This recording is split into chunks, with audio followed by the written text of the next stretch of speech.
ఇశ్రాయేలీయుడు ఒకడు తన అనుదిన పనిలో ఒక ఇటుక తక్కువ చేస్తే ఐగుప్తీయులు అతని చిన్న కుమారుని తన తల్లి నుండి బలవంతంగా తీసుకుని వెళ్లి ఆ నిర్మాణ పనిలో అతనిని పెట్టి అతని తండ్రికి బదులుగా అతడు చేయవలసిన పని అతని చిన్న కుమారుని చేత చేయించెడివారు.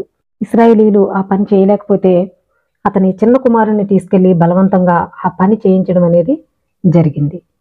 ఈ విధముగా ఐగుప్తు మనుషులు ఇశ్రాయేలీల చేత దినదినము చేయిస్తూ చాలా దినములట్లే చేసేడివారు. కాని లేవి తెగవారు మాత్రము వారి సహోదరులైన ఇశ్రాయేలీల వలె పని చేయక ప్రారంభము నుండియే దూరముగా నుండిరి. ఎందుచేతనంటే వారు ఐగుప్తీయులు చేయు వంచనను గుర్తించిరి. మోషే జన్మించిన 3వ సంవత్సరమున ఫరో ఒక సందర్భమున విందునందు కూర్చునెను.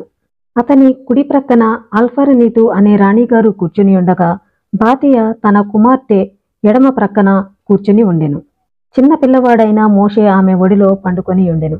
మరియు బెయేరు కుమారుడైన బిలాము తన కుమారులిద్దరితోనూ తన రాజ్యమునందున్న అందరు రాజకుమారులు రాజు విందు బల్లనొద్ద కూర్చునియుండిరి.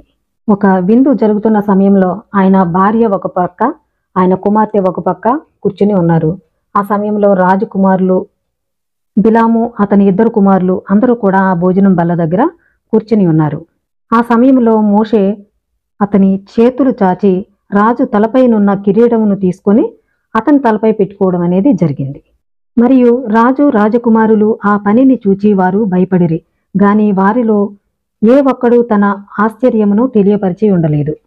రాజు తన ముందున్న రాజకుమారులను చూచి ఇట్లనెను, ఓ రాజకుమారులారా, మీరేమీ మాట్లాడరెందుకని ఈ విషయమై ఈ బాలుడు చేసిన పని నిమిత్తము మీ తీర్పు ఏమిటని అడిగాను. రాజు వారిని అడగటం జరుగుతుంది, ఈ బాలుడు చేసిన పనికి మీరేమీ మాట్లాడట్లేదేమిటి, ఈ బాలుడు చేసిన పనికి మీ తీర్పు ఏమిటి అని వారిని అడగడం జరిగింది.